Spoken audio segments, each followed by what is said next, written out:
Hello everyone, welcome back to the channel. In today's video, I'll be showing you how to sign up for Deepseek using your Google account on your iPhone. Let's get started.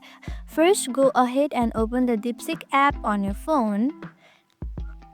If you haven't downloaded it yet, just head over to the App Store and grab it. Once you have got the app open and tap on Sign in with Google.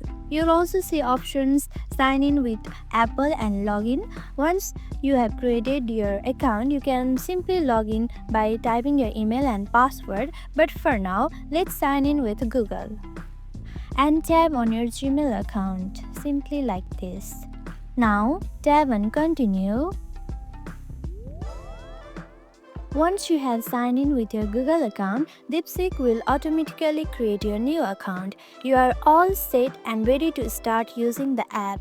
That's it, super quick and easy. If this video helped you, make sure to leave a thumbs up and subscribe for more helpful tutorials. Thanks for watching and I'll see you in the next video.